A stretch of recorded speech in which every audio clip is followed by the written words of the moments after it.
message come through today, and this is pertaining to someone who abandoned something, maybe because they weren't seeing it come into fruition, they weren't seeing their efforts being noticed.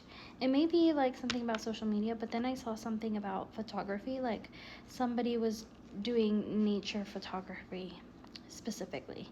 And I also heard Ben. 10, 10, 10, 10, 10 might be significant, or 2, 2, 2. I also heard dragon, so the Chinese zodiac sign might be your sign, dragon Chinese zodiac sign, or you might have a dragon tattoo. The message that came through said that you have to keep going. You're not done posting. Fall in love with it again, and it's okay to take it slow. You don't need to be pressured to rush. Calm your nervous system, and then you'll attract. And then for some reason, I smelled diapers. And if you're a parent, then you know. So you might be a parent. You might be someone who works with children. But yeah, very weird stuff. So let's see what that's about. Spirit, can you elaborate on this download that we got? What does it mean? And all this obviously was written down with the intention of it finding the right person. So if you are someone, you can't make this shit up. It's amazing. I love when the universe just validates my crazy. Yeah. Oh my gosh, that is insane. Oh, death at the bottom. Okay. So you have the Seven of Pentacles, and you have the King of Wands in the reverse. Okay, I had to look up the dragon meaning. So let's really quick look over this.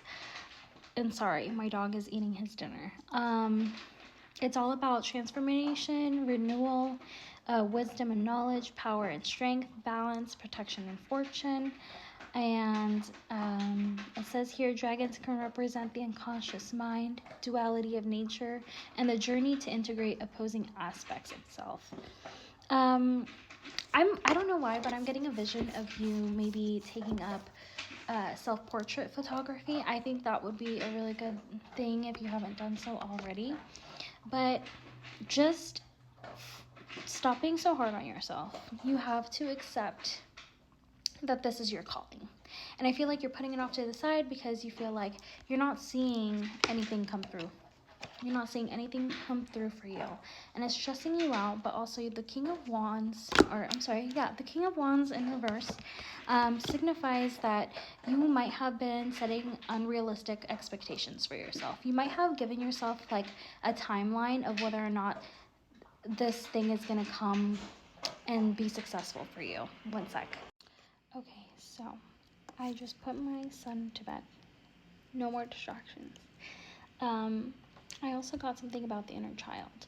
And our inner child knows exactly who our soul is. And the reason why it gets so discombobulated when you're growing up is because, one, of the traumas that you endure when you're a child. Two, because of what society instills in you, that you have to work a good job, that you have to obtain degrees and stuff in order to get to where you need to be because it pays the bills. Not everything is logical. Not everything is black and white.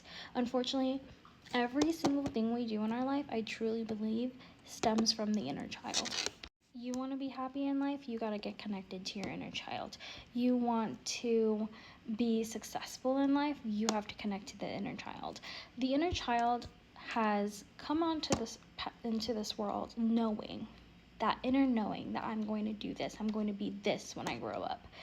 And you might feel like you don't know. Like, you know how some people say, oh, I never had that inner knowing. I never knew what I was going to be when I grew up. You did. But some things happened along the way that made you lose sight of that. And all you need to do is get connected, self-reflect, get to know who that inner child is.